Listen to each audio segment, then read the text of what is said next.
Hey, Gary Bunnell here. So, what I'm doing is I've put down some Akashic symbols that represent how the soul is layered. But first, I want to talk about something about the formation of a human. So, this is not that talk your parents should have had with you.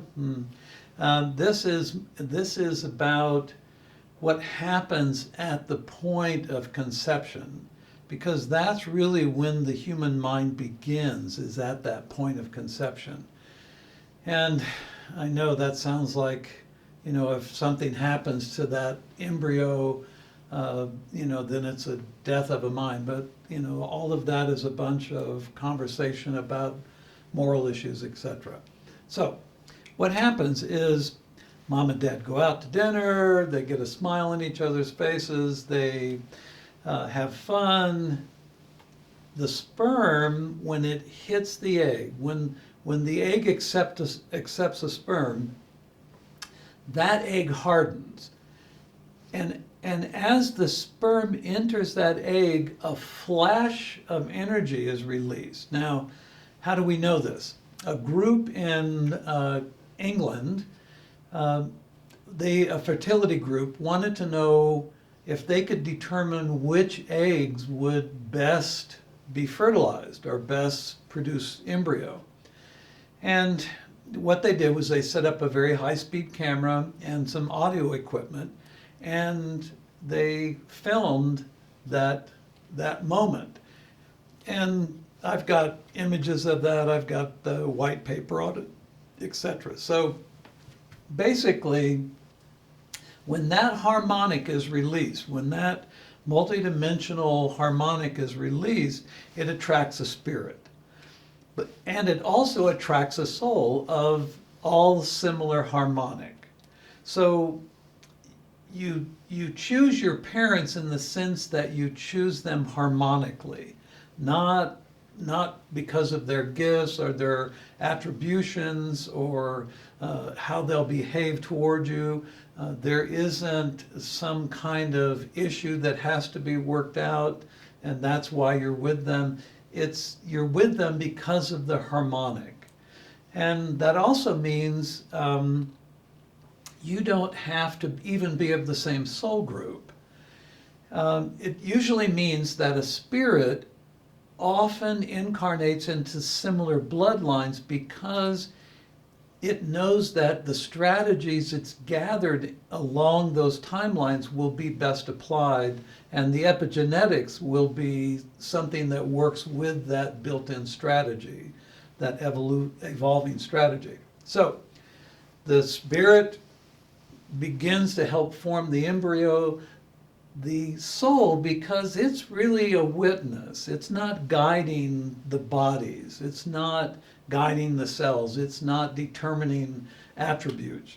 So that soul usually comes in the last trimester sometime. It can actually come in up to about 7 days after the birth. So the soul's position is really truly a witness through the collaboration of body and spirit. And it's important to know this because a lot of people have the concepts and ideas that there are contracts and that things need to be worked out from in reincarnation to reincarnation with very specific individuals, and not just the spirit working out its own ideation of life through its conditions and circumstances. So karma, like sin, is a way to hopefully produce morally driven humans.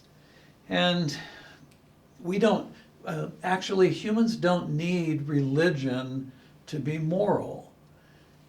What we need is the sense of connectivity to each other. That's what creates our true nature. Our true human nature is through connectivity to other humans and to nature, because we are body and spirit manifestations of Gaia's mind. Now, I want to get back to the soul for a moment. the soul has an etheric envelope. And that etheric envelope is really where the spirit and the soul join. Then that soul also has another layer right next to that that enjoins with the spirit, and that's the astral bodies, of which there are three very distinct layers within it. And then it has a causal body. So the causal body is where, like in Eckankar, they talk about soul travel. That's through that causal body. And then it has a mental body, not meaning mind, but we call it a mental body because it really is where a lot of all this lower information comes into a form that can actually be readily accessed, like the memories and everything within our brain. As a matter of fact, most of your unfolding memories along the timeline are held within that body, that mental body. Then it has a celestial form that is like the barrier or like the enjoining of the Christ body and the mental body. There is that form of the celestial energy that allows the penetration of that Christ consciousness to come through into the mental form. And that's where the soul really begins to witness, and then at some point begins to guide the spirit. So in all of this stuff, you end up with this big old human being, this amazing being whose body has ancestral memory, whose spirit has this incredible knowledge of every form of life on earth, because it has been every form of life on earth. Then you have this soul that's connected to universal mind. And that's really where we get to play in the universe. The Christ body, and eternal souls are considered Christ race. That's why the word Christ comes up. It's just Christ race, these eternal souls that were created from consciousness, then energy, and then awareness. Those eternal souls became particles within the mind of Creator at that point that awareness began to flourish. So basically, we humans are just amazing beings. We have it all. And this isn't the case in many systems. In many other systems, there's only a body that's structured for a soul's intention in that dimension.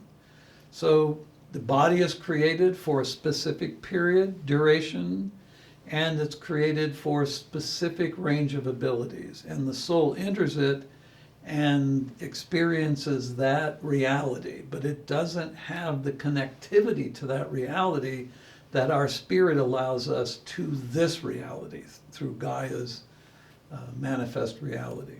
So anyway, I wanted to clear that up, so thank you very much, and hopefully that doesn't create more questions than it answers. So thank you very much.